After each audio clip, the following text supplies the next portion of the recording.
প্রেত চক্র, এখানে ভয় ও ভূত দুটোই পাবে। নমস্কার, স্বাগত সকলকে প্রেত চক্রের সিজন 2 এর দ্বিতীয় এপিসোডে। আজ সোমবার ঠিক রাত 9টার সময় তোমাদের জন্য আরো একটি সত্যি ভৌতিক ঘটনা নিয়ে হাজির হয়েছি। আজকের ঘটনাটা কিন্তু দুর্বল হৃদয়ের মানুষদের জন্য নয়।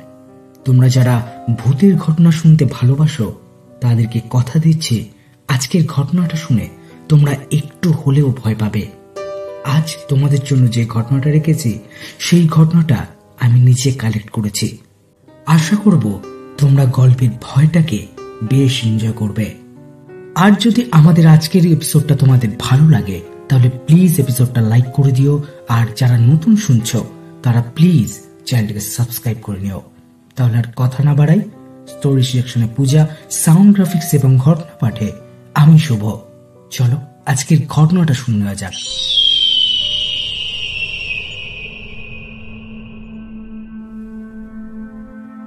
ঘটনাটি বলতে গেলে আজ থেকে প্রায় 15 থেকে 17 বছর আগে যেতে হয়।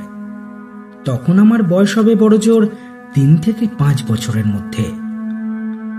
আমি তখন গ্রাম্য জীবনের অধীনে ছিলাম, যেখানে ডিজিটালের কোনো ছোঁয়াই ছিল না। আশেপাশের 2-4টি গ্রামেও তেমন কোনো আধুনিক প্রযুক্তি পৌঁছায়নি, শুধুমাত্র পুরনো সিস্টেমওয়ালা টেলিভিশন ছাড়া। সারাদিন নিজের কিছু সমবয়সী বন্ধু বান্ধবদের সাথে ঘোরাঘুরি আর মায়ের হাতে খাবার খাওয়া, এই ছিল তখনকার জীবনের প্রথম লক্ষণ। বয়স ছিল অল্পই, তাই বড় ভাইয়ের মজার তালে তালে আমাদের চেলার মতোই রাখতেন। যেমন কাজ করতেন ঠিক তেমনই রক্ষাও করতেন। আমাদের গ্রামটি ছিল খুবই খোলামেলা। এক বাড়ি থেকে আর এক বাড়ি দূরত্ব ছিল বেশ অনেকটাই। সময়ের তালে তালে এখন কিছুটা কাছাকাছি হয়ে গেছে। প্রত্যেক বাড়ির ঠিক সামনে এবং পিছনে বিশাল বিশাল চাষের জমি ছিল, যেখানে 12 মাসই কিছু না কিছু চাষ হতোই। আবার এইসব ক্ষেতের মধ্যে দিয়ে ছিল অন্য জায়গায় বা গ্রামে যাওয়ার রাস্তা।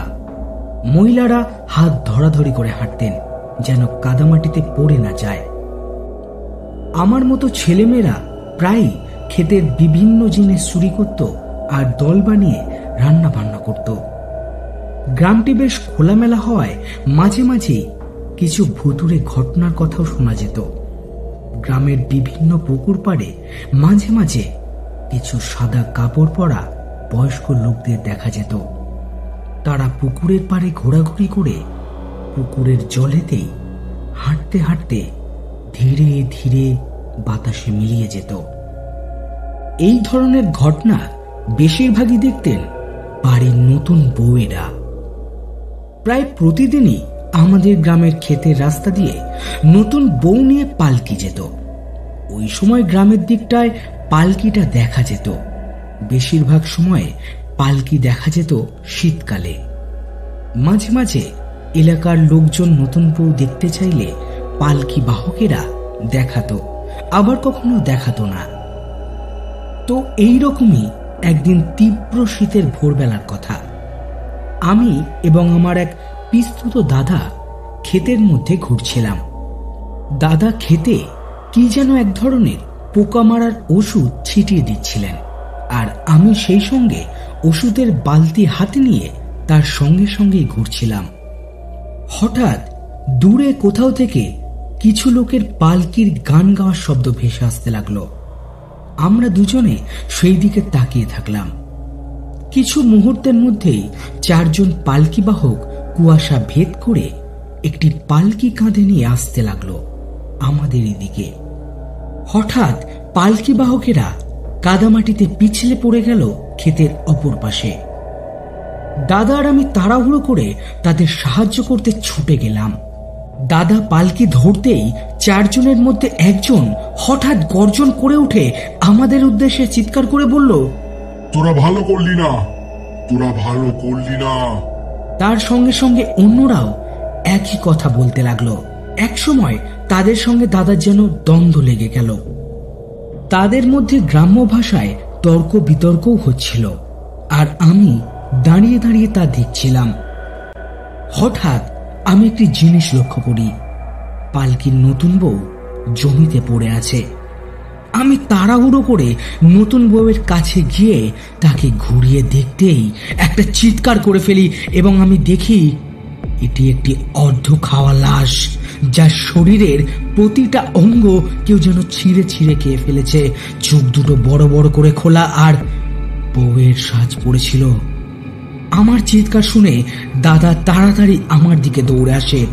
দাদাও একই দৃশ্য দেখে কিছু একটা বুঝতে পেরে আমাকে কোলে তুলে নিয়ে দৌড়াতে শুরু করে বাড়ির দিকে।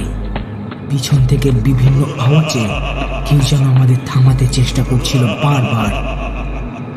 অনেক বছর পর আমি দাদার থেকে জানতে পারি যে সেই বউটা তার বেশ কিছুদিন আগে আত্মহত্যা করেছিল, আর সেই বউটাকে তার সাজানো রূপেই কবর দেওয়া হয়েছিল। আর সেই পালকি বাহকেরা সবাই ছিল নরঘাতক।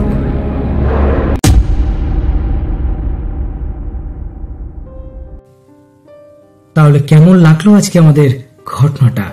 আশা করছি তোমাদের ভালো লেগেছে, ভয় লেগেছে। যদি ভালো লেগে থাকে তাহলে কি করতে হবে? লাইক করতে হবে আর কমেন্ট করে জানাতে হবে তোমরা কে কোথা থেকে শুনছো। আর যদি আমাদের চ্যানেলে নতুন ভিজিট করে থাকো, যদি আমাদের ঘটনাটা তোমাদের ভালো লেগে থাকে তাহলে প্লিজ চ্যানেলটি সাবস্ক্রাইব করে আমাদের সঙ্গে থেকো, যাতে আমরা এই চ্যানেলটাকে আরো দূর পর্যন্ত নিয়ে যেতে পারি। আর এই ঘটনাগুলো শুনে যদি তোমাদের মনে হয় তোমাদের কাছেও এরকম কোনো সত্যি ভৌতিক ঘটনা আছে, তাহলে কেন দেরি করছো?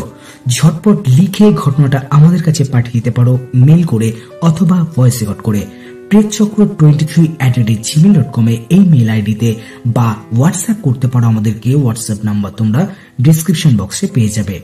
তাহলে আজকের এপিসোড এইখানে শেষ করছি। দেখা হচ্ছে বৃহস্পতিবার ঠিক রাত 9টায় আরো নতুন নতুন কিছু ভয়ঙ্কর ভূতের ঘটনার সাথে।